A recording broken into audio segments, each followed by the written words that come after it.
Welcome everyone to the Seven Mountains Influencer podcast. I love to interview people that I have personally met and connected with. And today I am so honored to have Julie and Greg Gorman here with us today. Welcome so much. Woohoo! Welcome. Thank you. How exciting. We're so honored to be able to be with you today. Thanks for inviting us, Becky. You're welcome. So I just want to tell everyone that doesn't know them, they are coaches and speakers and authors, and they run a family business together as a married couple, which can be honest, like it can be challenging, but really amazing. And when I first met these two people, I just saw the joy in their life from God, but I also saw a depth of wisdom, which is very seldom to find both, because a lot of people flow in the gift and there's no wisdom, and then there's a lot of wisdom and then they don't flow in the giftings. And this couple, they have it all. And I also bought all these amazing Oh books my goodness. Oh, about wow. Look at you. marriage because God knew that I need to learn about it too. But when you look at the seven mountain, there's a mountain that I think is a very foundational thing for all the mountains, and that is the function of family. And these two run a business and ministry together called Married for a Purpose. So I would love to hear a little bit about your backstory, where you come from. You have similar background or very different. Just Oh please share with boy. us. So you want to dive into the deep end of the pool early on then, huh? Yes. Okay. All right. Well, Fair enough. I'll let you lead out, sweetheart. all right. So, I don't know if you know this, but I grew up in a family where every abuse was present. So physical, emotional, and sexual abuse. And it certainly tainted my whole paradigm of life. God's did a miraculous healing in me, but Greg met me prior to the place where all that healing took place. So when I entered into marriage with Greg, again, I had been abused by my grandfather, my father, my other family members. Entered into a first marriage in the attempts to escape all of that. Again, encountered a lot of just brokenness. 7 years later, that marriage dissolved. And so I was at a really, really low point when Greg came into the picture. And I had sworn off men. I didn't know if God could ever use me again in ministry. And I was really at a broken place. And so when we got married, it was a surprise. I was 28 at the time that we married. Yeah. So we've been married now 22 years. Very happily. But the first 7 years of our marriage were pretty tumultuous because I was crazy. Just say that's an understatement. I'm just saying. I was crazy, psychotic, jealous. The moment that I said I do, I thought, oh no, what have I done? Because I had the potential again to be hurt. And I had all these vows written across my heart that no man would ever hurt me again. No man would ever take advantage. And so I thought it was my responsibility to be Greg's Holy Spirit. And so the first couple years of our marriage, it wasn't that we didn't love one another passionately. True. The problem was we fought just as passionately. And so it was really, and I didn't trust him. It was a broken season of our life. So that was my part. Yeah, that's so for me, I both of us came from broken homes. Neither of us had a great paradigm of what a successful marriage looked like, or any kind of a model really to follow. It's not that our life and our upbringing was completely devoid of that, but I think that that's something that so many of your viewers and listeners can probably relate to. And we're no different. We came from a lot of brokenness and well-intentioned people, but just split marriages. And we've seen a lot of things that, as many of your viewers and probably even you saw a lot of things we should have never, ever seen and or been exposed to. And so for me, when my parents divorced, it was a really, really ugly, long process, you know. I won't get into all of the details of it, but you can let your imagination run. I mean, I was kidnapped at one point, was missing with my little brother for about a year, was taken to an area that was completely different environment that I'd ever been exposed to. And there's just a lot of different things that transpired in that season of my life and in the early seasons of my life where I grew up very angry. I dealt with a lot of rejection. I was a nervous kid. I was really skinny. So I was definitely not the popular kid at school, you know. And in all of that, again, this stage of my life, I can look back and realize that I was a really angry dude. And Julie and I got together. She knew how to push my buttons because I'm also a very free spirit, and fun loving. So an angry, fun loving guy. So I'm a walking oxymoron. There you have it. But it spilled out in our marriage in such a way, whereas Julie had all of these hurts. And rather than when we came together, me responding to her through the vows that I had given before God and man to love her unconditionally forever and ever in the thick and thin, and, you know, and so on and so forth. Right. I took more of an opposition standpoint, and I would get angry with her because of her hurts, her accusations, because she was insecure. I didn't recognize that her insecurities and the things that she might be accusing me of were birthed out of some hurt, and that not necessarily really having anything to do with me or my behavior or otherwise. But what happened is I would explode in anger. And when she says the first 7 years of our relationship was tumultuous, I mean, like, our fights got physical. So I have choked her. I've thrown her against the wall. I picked her up and slammed her against the bed. I've never physically punched her or anything like that, as though I deserve a cookie or a badge for that. You know what I mean? But my point is that I guess what I'm saying is I'm trying to speak to those who maybe are in a situation right now and maybe their marriage is tumultuous. And what I want to say to you is that God did something in our marriage and with that anger.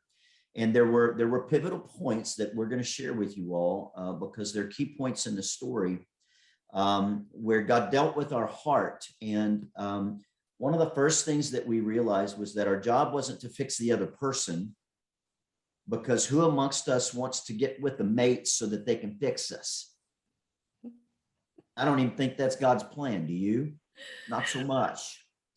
But he can, because iron sharpens iron, use our mate to help shape and some of the things that are unearthed in that process of learning how to love one another, not just coexist, not just be roommates, but partner in unification in life together. You're looking at a couple who came and overcame all of that, and now going from physical fights, going from cutting each other down to size, going from opposing one another, and competing with one another, et cetera, to now being so unified and truly authentically in love, and teaching and training and helping and coaching couples all over the world learn how to have what God blessed us with, by beginning to look first within ourselves and then look to God and see what he has to say about all of our problems and issues. So there came a point in our marriage, Becky, that we really reached a particular crossroads. And the first turning point, real turning point in our marriage, was probably about 2 years in, right? Mm-hmm. You want to talk about that a little bit? So we had gotten in one of our knockout, drag out fights. I remember Greg leaving, and I came running. We had to be a sight to our neighbors, because I came running, and I'm like, you can't leave. As if that was a reason for him to want to stay. And I just remember, you know, hearing the car screech, and he said, Julie, I love you, but I can't live like this anymore. And through a series of events, then, it was that God began. I remember going back to our bedroom, falling on the floor, telling God all the ways that Greg should change. And which were probably accurate, by the way. I remember at one point what God did is he began to deal with my heart. And as he began to deal with my heart, he began to tell me, quit focusing on what you think that Greg needs to change. Let me change in Greg the things that I think need to be changed. And let me change in you the things that I think need to be changed. And so I remember praying and saying, God, I don't care who's right. I don't care who's wrong. Can you pause there just a second? I'm sorry. Sure.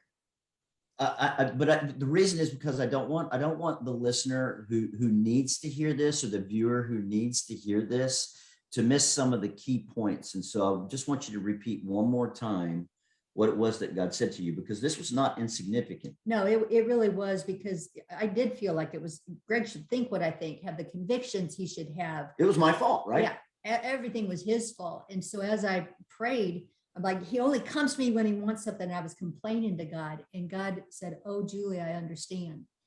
And what I realized in that moment, Viveki, was that there were so many times I only came to God when it was convenient, when I wanted something or needed something. But that wasn't like me. Yeah, like he did to me. And a little comedic relief there. Sorry. The thing that was powerful about that is I loved God. Sometimes like, oh, well, maybe Greg does love me. Some things that I need to change, just like he needs to change. And again, in a one-liner fashion, God said, I want you to love Greg like I've loved you. And allow me, will you trust me? And allow me to change in Greg the things that I think need to be changed. And Julie, will you allow me to change in you the things that I know you need to change? And so it was that place of true, genuine surrender, because the pain of staying the same exceeded the pain of change. And so I didn't care, again, who was right or who was wrong. I was just ready for healing. Wow. And so that began our journey of growth and change. And it wasn't perfect from there on out. There was a lot of sacrifice. There was a lot of resurrendering, a lot of times where I got really mad at him and did some unholy things, like behind his back. Like I had this impulse that went all the way up to my middle finger as he walked out the door. And I'd have to say, I'm sorry, God. Those moments, but continuing to surrender, and God would show up, and he began to give us principles that radically restored our friendship and our faith and our family. And now we get to give our kids a different legacy. That's so amazing to hear. So you come from very different background, and the Lord just crashed you together. And then, but I'm wondering then, where you all, like, did both of you grow up in a Christian home? Because you speak about, the Lord start to show you things, you heard his voice. And not everyone just like how do you hear God's voice and all these things? So did you always just grew up Christian? Like, did you hear God's voice? That's I love that question, and it's interesting. It's hitting me sort of in a fresh way as you're asking it, Viveki, because it makes me wonder, like, what does that even mean, really? Which I think we could go deep down that rabbit hole, but let me just say this. I think that everybody, has a different paradigm or viewpoint about what that may look like in practicality. The answer to the question in the most basic form is yes, we both grew up in a home who that was, we would say Christians, would proclaim Christianity. But like most homes and all of the people walking the planet, it was imperfect, aside from divorce and fights, and a lot of the other really outward things. It's just imperfect people. So, but yes, we both grew up in homes that were Christian homes. There were a lot of differences culturally, and I think a lot of times cultural differences in families. I'm sure you and your hubby have experienced this. When we first get together, there's some of those things that are really intriguing at first, but then after we get together and we spend some time together, a lot of people do what Julie and I started doing, and they start picking at some of those differences, and those become annoyances Yeah. and such, rather than them being things that we celebrate about one another. Yeah. And so I would just say that to the couple out there, or for any couple out there, really, it's easy for any of us to get in the habit of beginning to see the faults or wanting to change our mate, and to make them think and be more like we are, right? But I would challenge you with what challenged us, and that is the understanding that the strength of any team is in its diversity. Mm-hmm. Sameness in a team, same purpose, yes. Same vision, same goal, yes. That's unification. Those are the things we can rally behind so that we can build on common ground, because a house divided against itself won't stand. So instead of dividing ourselves, Julie and I, at some point, God spoke to us, and we had enough gumption to hear it, to be able to determine that one of the principles we needed to do was to, one, quit trying to change one another and celebrate our differences. Mm-hmm. Easier said than done, trust me. But when we learn how to do it and we're intentional about celebrating those differences, then we can leverage those differences for a better good. Right? Because we sometimes, talk about this idea of iron sharpening. It's a biblical principle. Iron sharpens iron. But sometimes we don't really recognize what that process really looks like. It's kind of a grind. You know what I mean? There may be some sparks that fly. There's a little bit of friction that goes on. We've never had any sparks since. Oh, boy. Yeah. So I guess in all of that, what I would say, how do we hear God? How is it that we hear God? Let you respond to that first, because that's the heart of what she was really asking. I think we gave some other principles, but. Or I can ask, because it's clearly you come from, the first 7 years was really hard. You have very different background. You come with different hurts and pain. But then, here 20 years plus later, you have this amazing relationship. You're in love. So, but it must be a turning point, because you talk about you heard God. So a lot of people hear God or have an impression. How did you then manage, because you talk about walking it out, how do you then manage to walk out that as a reality from all the fighting and keeping that as a center? I'll give one very simple question that I think navigates our life in its most simplistic form. And that is, what do you want? Yeah. And there came a point where we didn't want to fight.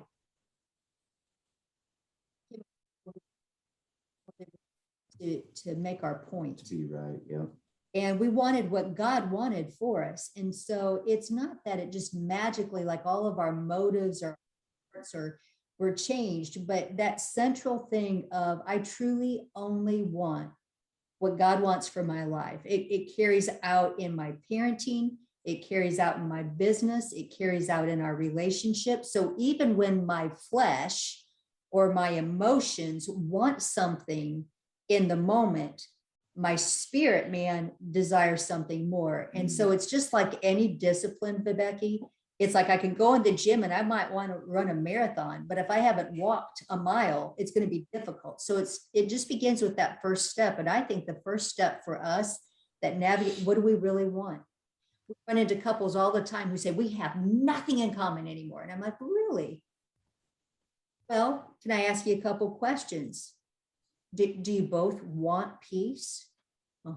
Their heads start. Do you both desire friendship and laughter? Time Magazine did an article. It says every couple longs for a spouse who sees them for who they are. Yeah.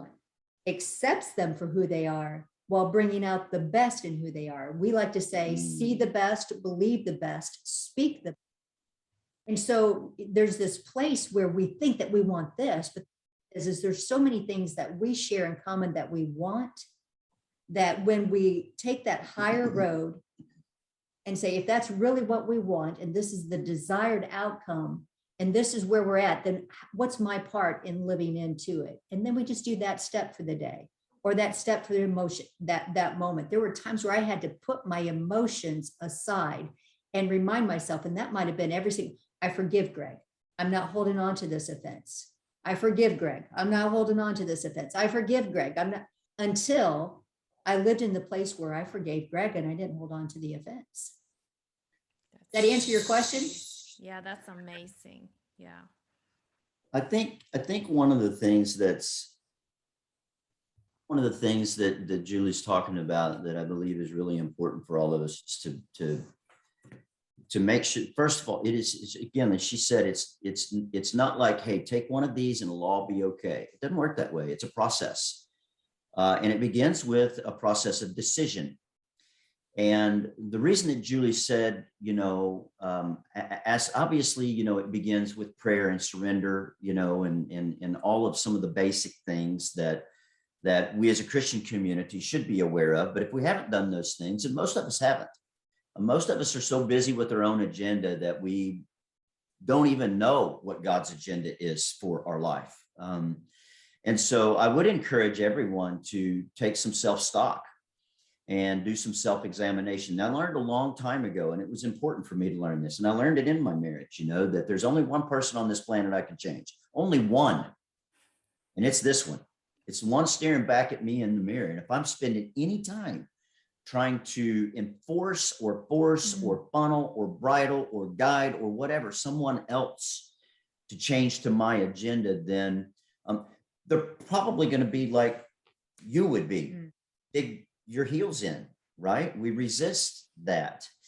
But leadership means that it implies that there's fellowship, which means that we're going someplace and someone follows us because they want to go where we're going and they think that we can help them get there, right?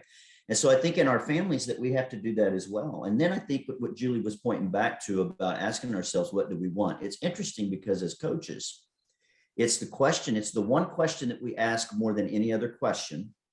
And it's the question that I think is the most difficult for people to actually answer, because the initial answers are usually something that has to do with obligation, something we feel like we should want, something we've been told to want, or something that somebody else wants for us to want, And when we begin to really challenge some of those answers and dig down to some different layers, there's usually deeper desires for our life that, quite honestly, if they're legit and they're the ones that really resonate with our spirit, they're God honoring and they're our spouse honoring as well. And so as we come together and discern, what do we want for our marriage? If we're to build our ideal life and our ideal marriage, say, let's fast forward 2 years out so that we've got some time to make some changes and align ourselves with that ideal picture, then the more detail and color that we can add to that picture, then the more it gives us a clear target to unify around together and begin to work towards. This is building on common ground. Remember, a house divided against itself won't stand. And one of the things that became a principle that we learned, and some of these sound cliche, we don't mean them cliche. What we're saying is that we have learned, and we have learned through our own life process, through God speaking to us, and just by touching the stove and realizing it's hot, you know what I mean? Like cause and effect. We've learned that these things in practical application actually work. And that is, all thought leaders have agreed. They've disagreed on a lot of different things, but they've all agreed on one central thing. It doesn't matter if they're Baptist or Buddhist or anywhere in between. And that is that we become what we think about. Yes. And so one of the things that we've learned to discipline ourselves, that's why instead of trying to solve problems all the time, got to rewind just a little bit and unpack this just a little bit. Is that okay? Sure. If we are I don't know, we should trying, ask Viveki, is that okay? Very okay. I love this. if we spend all of our time, and most of us do, identifying problems and then trying to solve problems, it's not that there's anything inherently wrong or evil about that. Think about this, and it's something that is core to our learnings and things that have helped us in our life, in our business, in our parenting, and certainly in our marriage and in our faith for that matter, is if we become what we think about and we're focused on solving or fixing problems all the time, what's the subject matter of those sentences? Problem. It's a problem. And really, fundamentally, it's flawed. Yeah. So what do we do about it? Ignore the problems and act like they don't exist? Not at all. In fact, we would propose that the problem is not necessarily a bad thing. Problems are kind of like pain. Pain is there for a reason. God gave us pain. It's to alert us that there is something that we need to address and we need to fix, right? Okay. But rather than spending our time looking at the past and, rehashing different hurts, and you did this, and if you would, then I would, or you know what I mean, and all those things that lead us nowhere except for accusation, which is inflammatory. We ask a different question, and that is, okay, fair enough. This is the problem. That's what you don't want. That's what we don't want. What do we want? What do we want? What is the vision of our future, right? In parenting, in every area of our life and in our marriage, what we've learned is to flip that. See, you notice now, as we begin to answer that question, what do we want? As we begin to define that, it becomes forward moving. Right. Yeah. Now we're moving in the right direction. The problem will get addressed within that framework that we come up with in order to get us from where we are to where we want to be. But the energy is much more positive and forward moving, and we're dealing with much more than just the problem. We're building an infrastructure to get us from where we are to where we want to be that is forward moving and producing the desired result. There's so much more I could say about it, but I'd like to know what my wife wants to add. No, it's the inspiration to walk it out. Because if you really want something, then you're fighting for what you really want versus trying to do a whole list of do's and don'ts And accusations that fall short by the third day because you're tired of it and say nothing's ever changing, right? So the energy of it is like, no, I'm living for peace. I'm living for have an inspiration because you have that desired outcome ahead of you all the time. So it's the vision that inspires that inspiration for the disciplines that it takes to get the very thing that you want. Yeah. That's it. Wow, this is so good. For those that are listening, like this is something you could listen over and over again, because like one thing is to listen and then thinking, yes, I want that. Of course I want that. But then it's like walk it out. Like that's a whole other level. This is so good. So then I'm wondering, Becky, like, can I add one more comment to yes. that based on something you said there? Because sometimes these are like, oh, it sounds great, but what's that really look like in real life? What do we do? I want to encourage those that are taking notes to write this one down. Once you have an idea of the vision that you want, and this is not a 5-minute exercise, by the way, but you need to think through this. What do you really want? What are the things that you have denied yourself because you don't think they're holy enough? Mm-hmm. Right? I'm not talking about doing unholy things, okay?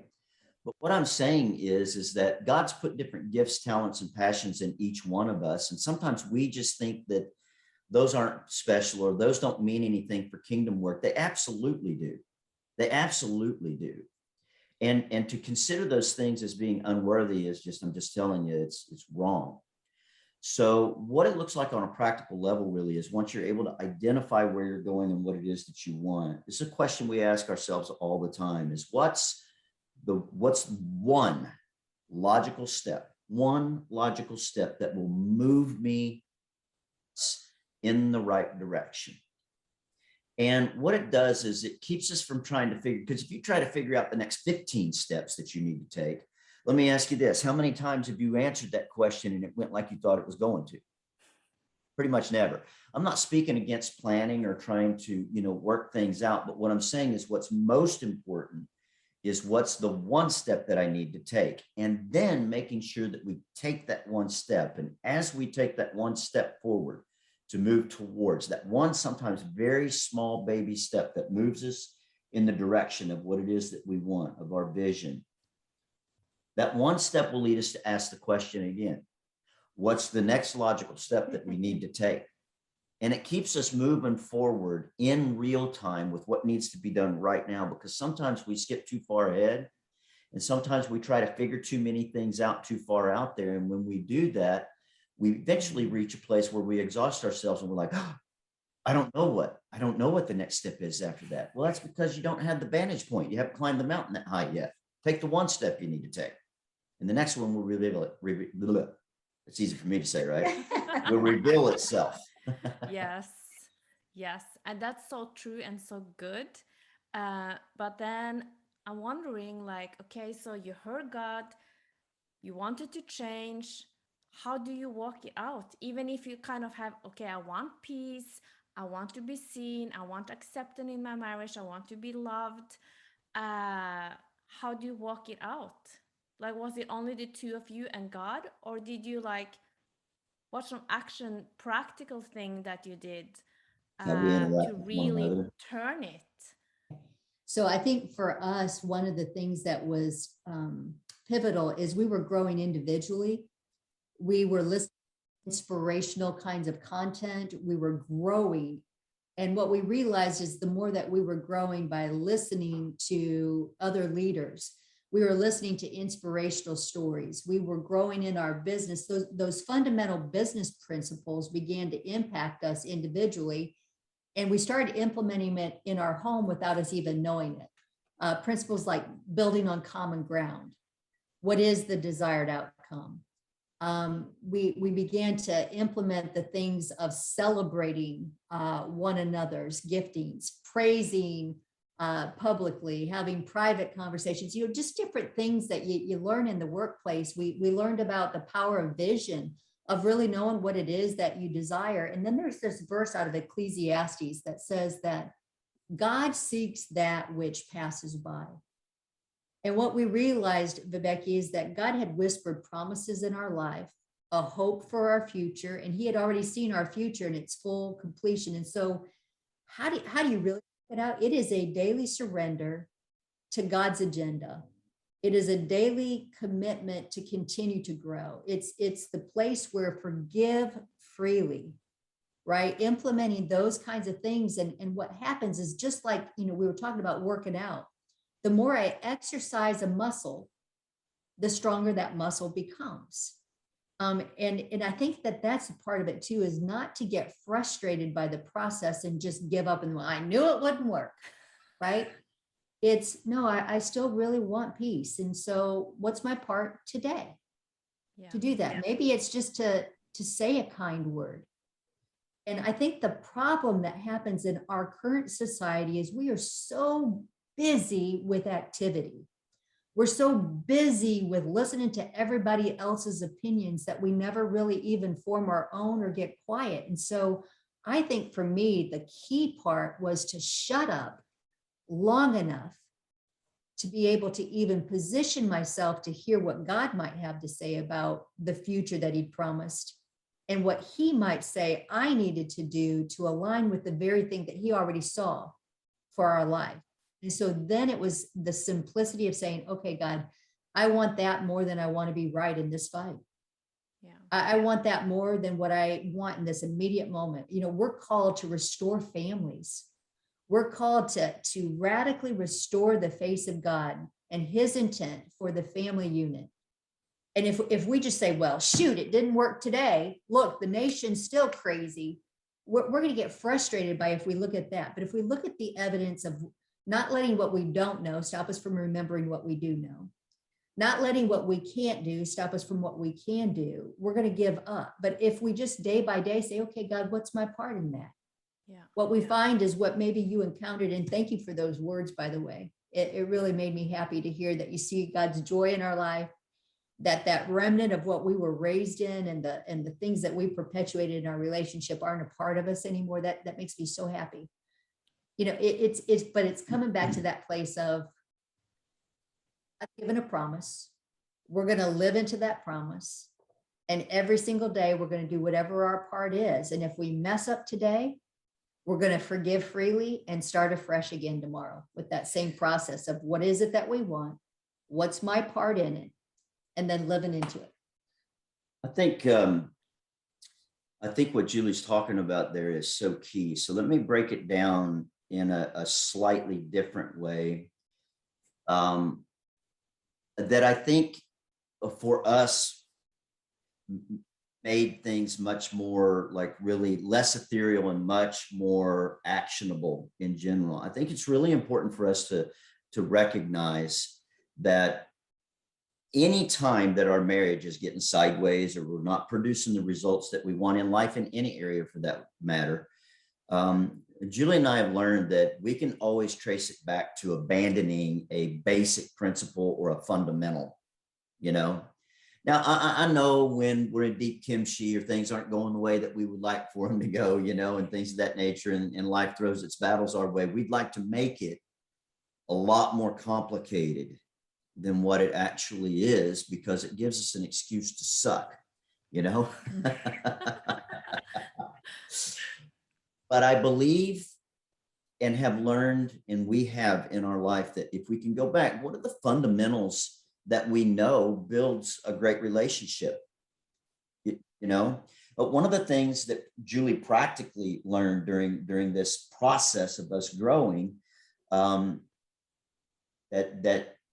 she realized that sometimes she gave our boss more honor than maybe she was giving me. Now, I'm not saying this because I'm trying to air out her dirty laundry. This was a great epiphany that she had that was a growth step for her. And I had, believe me, if it could be blown, I blew it, trust me.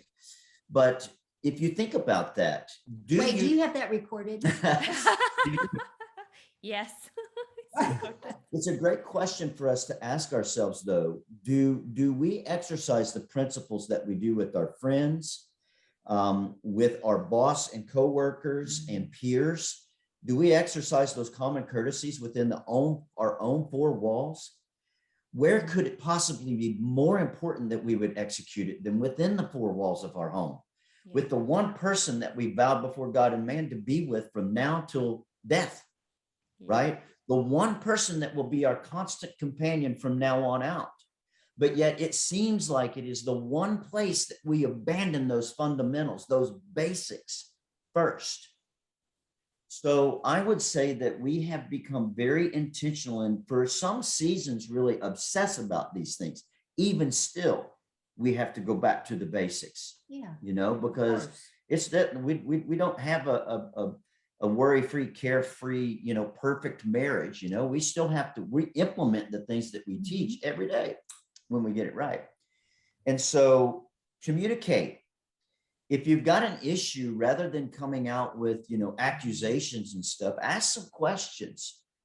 A wise man once said, and I think Stephen Covey was the one who said this, but I may get this right, but seek first to understand and then be understood.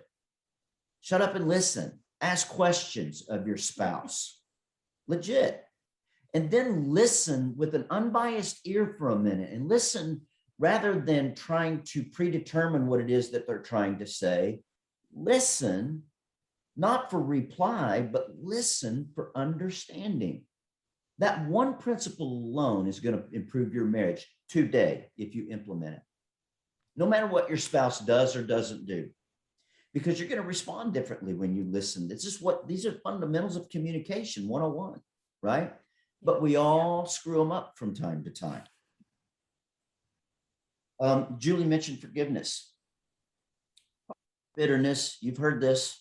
Harboring bitterness is like drinking poison and waiting for the other person to die. Particularly in our marriage, though, we need to remember that harboring bitterness is hurting us. The other person may not even know they've offended us. And or if they do know, they probably don't know really our heart because we've communicated as accusation against them rather than, hey, you know what, babe? This or that happened. And are we at a place right now? Are you at a good place where we can talk about this a little bit? You know, because I'd like to talk to you. If they're ready, great. If they're not, honor them and wait. If they are ready, then make sure that we present, you know, by saying, you know, listen, I know you don't mean to hurt me. I know you don't mean to, and I'm sure you're frustrated. You got other things on your mind, and I'm sure I haven't been perfect either, but this is how that made me feel, right? And then I think and then work through till we can get to resolve and forgiveness. And then last but not least, and this is probably one of the greatest tips I think that we offer to young couples, all couples for that matter. And that goes back to something that Julie pointed us to earlier, and that is in what we speak over our spouse.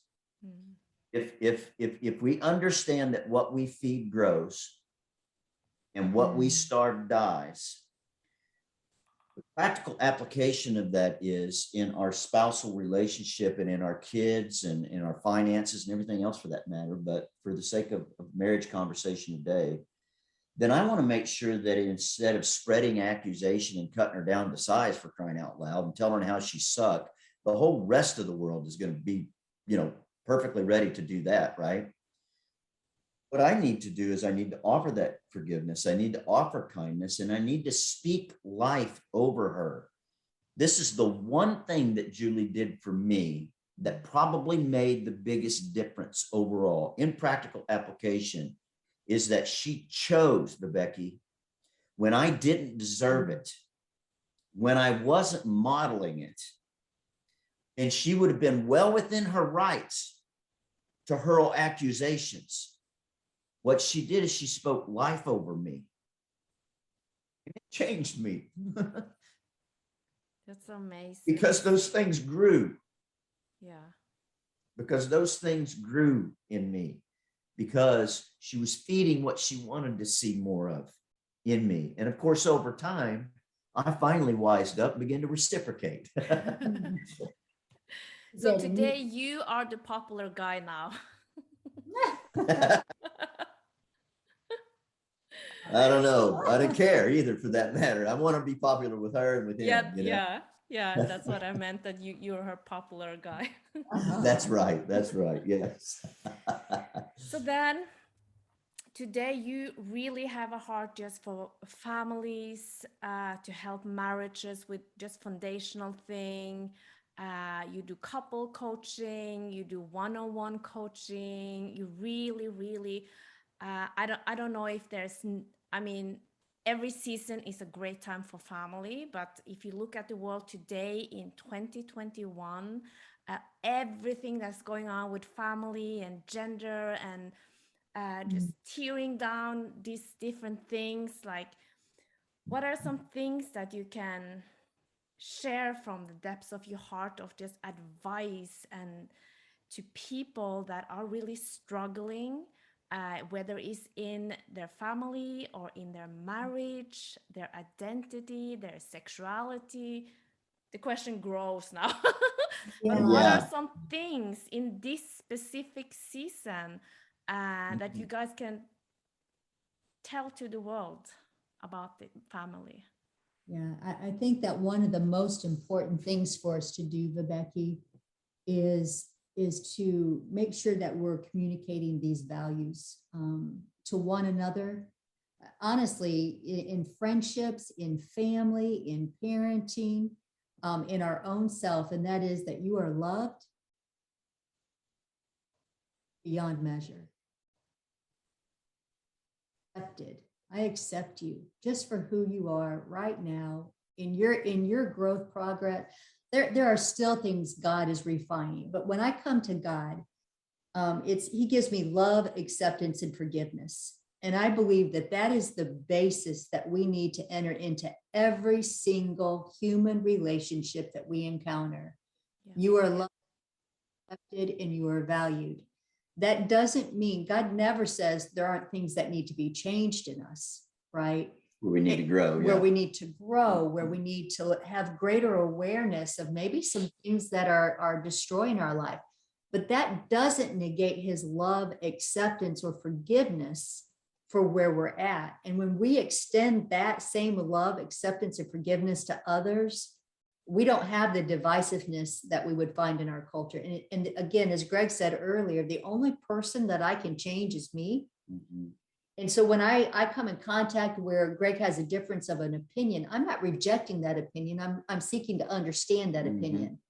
And I love him, accept him, and I forgive him, even if his opinion might be an infringement against me, because he's just in his own growth process. And so I'm in my own growth process. And so we've lived long enough. I think that the key, though, is to know that you're loved, accepted, and valued. one of the things that we constantly do is we say, God, who do you say I am? Yeah. And we pause, we listen. And in all of our coaching years, never once has God said, you're a flub, you're a mess up, you're a failure. That's not right. It's never, even to those that say they can't hear God, when they get quiet enough and we just say, God, who do you say Rebecca is? Pause and we listen. Immediately, it's like daughter or chosen or beloved. And they're like, I don't know. I'm getting like I'm his little girl, like there's these responses, like they're surprised by it. And so I think if we could give anything, I would say, slow down, ask God who he says you are, ask God who he says your spouse is. Yes. Right. And what does God have to say about your circumstance? And so rather than running frantically, trying to fix everything all the time and take care of issues, it's just getting quiet enough to position to hear. That's good. That rambled. You got anything? That's really good. I mean, I think we've covered. It's not that I don't have, I do. I've got a lot of different things I could say. But that's why, yeah. No, I think, again, I would just really like to bring things back to the fundamentals and the basics. Yeah. I mean, honestly, that question could be answered to Becky by live the golden rule. Live the golden rule. Do unto others as you would have them do unto you, And I think it's just really easy for us to get in thought patterns, and we don't think enough about what we're thinking about. Because what we think about, we bring about. And that's why we become self-fulfilling prophecies. That's why when Julie was talking about, like, so many times in the relationship, it's like, okay, we feel like we got some forward momentum, and things are moving in the right direction. And then something happens, we hit a speed bump, or whatever that gets us a little sideways. And it's like, oh, I knew it. There it is. I knew that was coming. And I think we have to learn better responses than that, because again, if you find what you're looking for, and you do, we've got plenty of science that backs up that our brain finds what it is that we're looking for, then we want to make sure that we're looking for the right things. Again, going with the same principle of what you feed grows, what you starve dies, right? We want to find the things we want more of. We want to focus on. We want to ignore the things, in fact, and don't acknowledge the things that we don't want more of or that we don't like, because if we draw attention to them, then we're feeding it. And again, what we feed grows, what we starve dies. So just make sure that we're feeding and watering and cultivating the right things. Again, it's not an encouragement necessarily to ignore the things that are wrong. We need to talk about those things, but we need to make sure that our focus and our gaze is in where we're going, rather than looking to be offended all the time and just waiting for things to go bad. Because again, like I said, we will be a self-fulfilling prophecy one way or the other.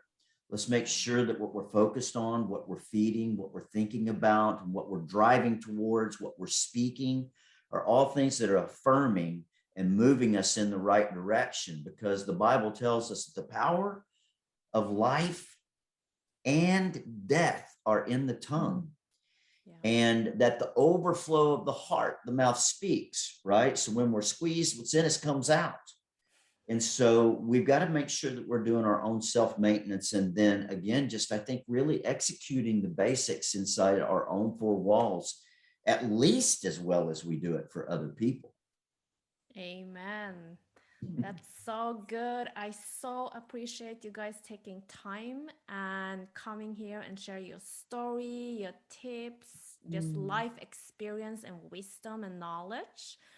And for anyone that want to know more about Greg and Julie, I'll be posting a link so you all can connect with them.